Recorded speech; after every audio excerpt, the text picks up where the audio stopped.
Segundo capítulo 23, Joiada, o sacerdote, unge a Joás como rei de Judá. Como nós sabemos, o pequeno Joás ficou escondido 6 anos no templo. E no 7º ano ele vai assumir o trono. Verso 1 diz: Porém, no 7º ano, Joiada se esforçou e tomou consigo em aliança os chefes das centenas, Azarias, filho de Jeorão, e Ismael, filho de Joanã, e Azarias, filho de Obed, Maacéias, filho de Adaías, e Elisafate, filho de Zicri. Estes rodearam Judá e ajuntaram os levitas de todas as cidades de Judá, e os cabeças dos pais de Israel, e vieram para Jerusalém. Então, na verdade, você percebe que o Joiada escondeu o pequeno Joás. Quando ele chega ao 7º ano, e aí vem de Deus também, ele sabe que é o momento de apresentar o rei. Então ele faz uma conspiração, sem que Atalia soubesse, prepara todo o sistema para proclamar o rei como o novo rei de Judá. 3. E toda aquela congregação fez aliança com o rei na casa de Deus, quer dizer, reuniões secretas. E Joiada lhes disse: Eis que o filho do rei reinará, como o Senhor falou a respeito dos filhos de Davi, tipo assim, conforme está prescrito na palavra dele. Esta é a coisa que haveis de fazer. 1/3 parte de vós, sacerdotes e levitas, que entram de sábado, será formada de porteiros. E 1/3 parte estará na casa do rei, e a outra 1/3 parte à porta do fundamento. E todo o povo estará nos pátios da casa do Senhor, quer dizer, o templo. Então ele dividiu o grupamento ali dos sacerdotes levitas em três grupos. Esses 3 grupos, na verdade, eles vão trabalhar na proteção do rei até que ele tome posse, para que toda a cerimônia chegasse ao fim. Meia dúzia. Porém, ninguém entre na casa do Senhor, senão os sacerdotes e os levitas que ministram. Estes entrarão porque santos são, quer dizer, separados. Mas todo o povo guardará o preceito do Senhor. E os levitas rodearão ao rei, cada um com as armas na mão, e qualquer que entrar na casa morrerá. Porém vós estareis com o rei quando entrar e quando sair. E fizeram os levitas e todo Judá conforme tudo o que ordenara o sacerdote Joiada. E tomou cada um os seus homens, os que entravam no sábado com os que saíam no sábado, porque no sábado era a troca de turno do santuário. Porque o sacerdote Joiada não tinha despedido as turmas, quer dizer, ele segurou todo mundo. Também o sacerdote Joiada deu ao chefe das centenas as lanças e os escudos e as rodelas. Rodela é o escudo pequeno, broquel, que foram do rei Davi, os quais estavam na casa de Deus, quer dizer, no templo. E dispôs todo o povo e a cada um com as armas na mão, desde a banda direita da casa até a banda esquerda da casa, da banda do altar e da casa à roda do rei. Então tiraram para fora ao filho do rei, e lhe puseram a coroa, e deram-lhe o testemunho, e o fizeram rei. E Joiada e seus filhos ungiram e disseram: viva o rei. Vamos lá. Então, na verdade, Joiada criou um sistema de segurança. Ele separou todos os sacerdotes levitas em 3 grupos. A Atalia está lá no palácio. O palácio é anexo com o templo. Lembra que Salomão fez? O palácio é anexo ao templo. Então ele está fazendo isso tudo na surdina, tudo escondido. Ninguém está sabendo. Aí o que acontece? Ele preparou todo o ritual, botou todos os elementos nas suas devidas colocações. No 11 nós lemos, e vamos repetir. Diz assim: tiraram para fora o filho do rei, estava escondido, estava numa câmara, e puseram a coroa sobre ele. E deram-lhe o testemunho. O que é o testemunho? O testemunho é como se fosse um certificado de posse. Como se fosse uma diplomação, né? Quando um deputado, um vereador, um governador tem a diplomação. Então o testemunho aqui é no sentido de quê? De um compromisso que ele assumia em exercer o reinado sobre o povo de Deus, no caso Judá. Então botaram a coroa, deram a ele o testemunho e o fizeram rei.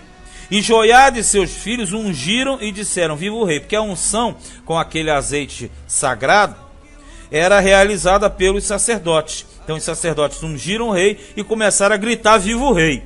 Ouvindo, pois, Atalia a voz do povo, e ela ouve porque ela está no anexo, que corria para louvar o rei, veio ao povo à casa do Senhor. Quer dizer, ela ficou sabendo aquilo ali, correu para ver, e olhou, e eis que o rei estava perto da sua coluna. Quando fala da sua coluna, porque na entrada do templo tinha as duas colunas, Jaquim e Boaz. Então aqui ele está justamente nessa entrada. E os chefes e as trombetas junto ao rei, quer dizer, toda a cerimônia armada. E todo o povo da terra estava alegre e tocava as trombetas. E também os cantores tocavam instrumentos músicos e davam a entender que se deviam cantar louvores. Então Atalia rasgou as suas vestes e clamou: traição, traição. Vamos entender aqui.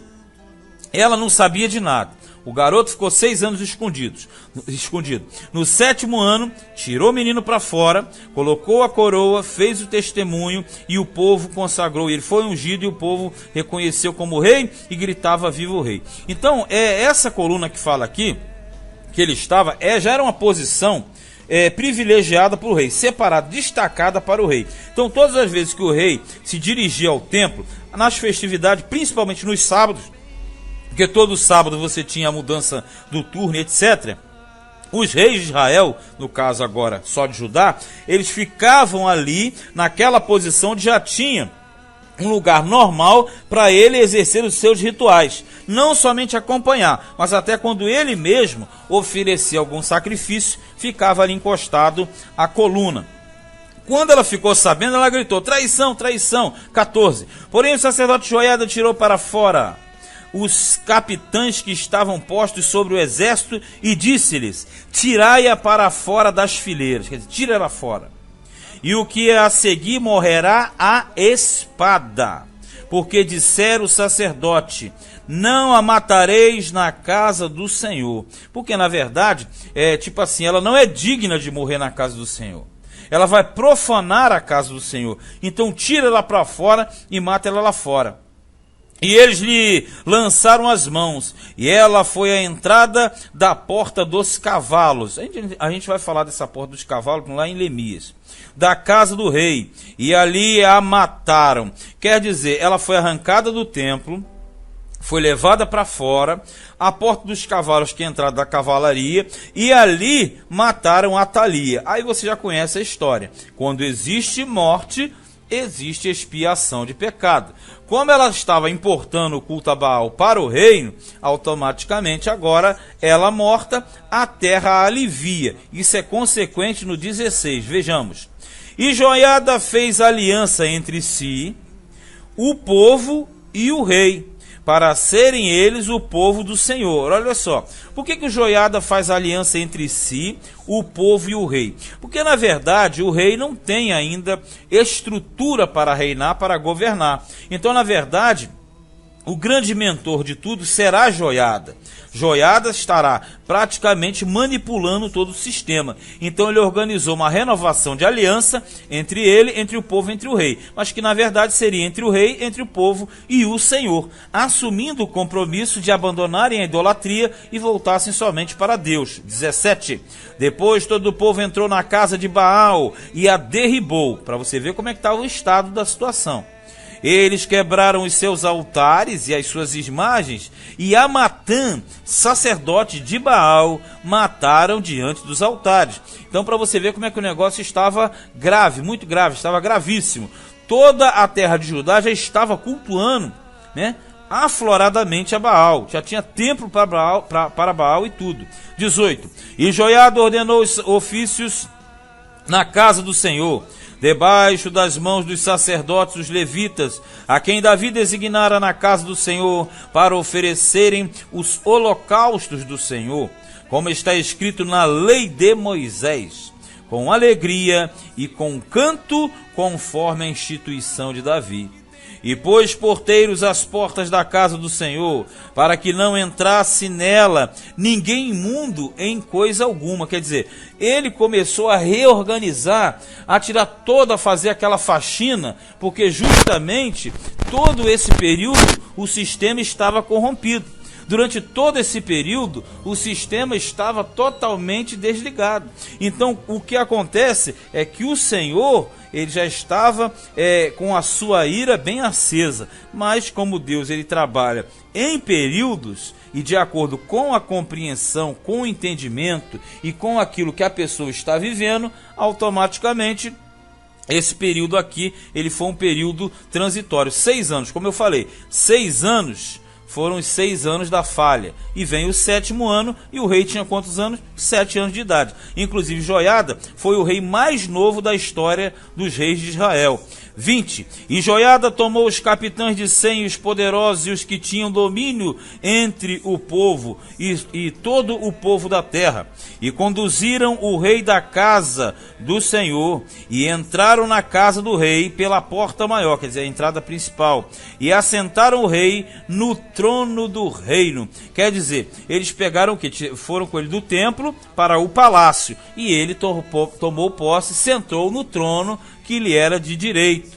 E todo o povo da terra se alegrou, e a cidade ficou em paz. Depois que mataram Atalia a espada, veja que eu já falei há pouco atrás, aqui diz, a terra ficou em paz depois que mataram Atalia, lembra? Porque sem derramamento de sangue não há expiação de pecado. Como a Atalia foi a responsável, ela morreu, a terra descansou, a expiação foi feita. Mas você verifica que o cronista, ele sempre traça esses paralelos. A maldição chegou, a expiação foi feita, Deus perdoou. A pessoa se arrependeu, Deus perdoou. O crédito positivo ajuda, o negativo atrapalha muito. Mas de uma forma geral, você percebe que o cronista, ele tenta sempre apresentar o lado positivo e pouquíssimas vezes o negativo. E o próprio rei Joás aqui na frente vai cometer barbaridades, erros gravíssimos, e aí será a sua derrotada também. Mas com certeza o cronista, ele passa essa visão, e você que lê, você procura entender. Sempre Crônicas tem uma visão diferenciada do que os livros dos reis, Samuel e etc. Esse foi o 2º livro de Crônicas, capítulo 23.